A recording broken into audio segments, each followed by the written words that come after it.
A lot of people don't accept other people for the package that they are. We have a special sort of caring here that's a little different than other agencies, because this is not just a job to a lot of us. It's a commitment. I've been with Head Start for 40 years, because my daughter was in Head Start, and she inspired me when I used to go up there and volunteer. See, I started as a volunteer parent, as a volunteer. I think what first brought me to it was the focus on policies to alleviate poverty in Maryland, but also just the broad base of what Catholic Charities does. But to know that no matter what I was advocating for, it was something I believed in and wanted to change. Well, I definitely think the mission of cherishing the divine is really an important place to be. I think that every person is sacred, and that as a psychiatrist, what I'm called to do is kind of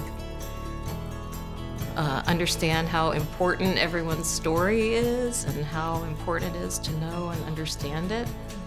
The teachers that I have worked with, I have learned something from. They taught me, because we don't know it all. I've learned more patience. They seem to have more patience with one another than I have. So I've learned more patience.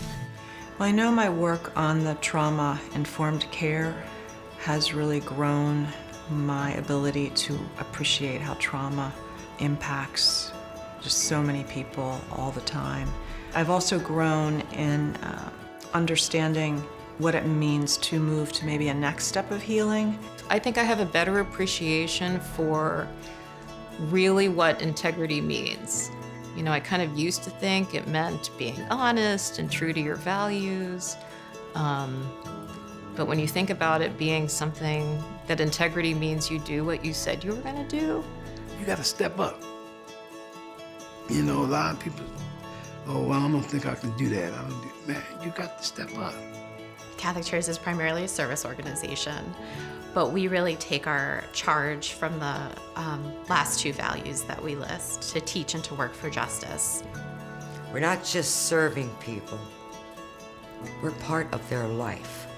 When you see the pride that they have in themselves because they know they accomplished something,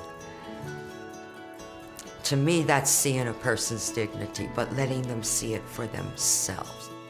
Being able to think creatively and to be able to look for a team, to be able to try out an idea, to see how it might benefit. There's a lot of freedom in that, there's a lot of joy in that, and I think it's what keeps me here. Everyone in this state who's involved or sees human services knows our reputation, the dedication of our colleagues, and that we're delivering the best services that we possibly can throughout their communities. And it's because of my colleagues and our colleagues that that's what happens every day. My one guy who can't get rid of me, he said to me, Paula, I don't want you to worry when you get old. He said, because I'm going to push you around in a wheelchair and you can still help me.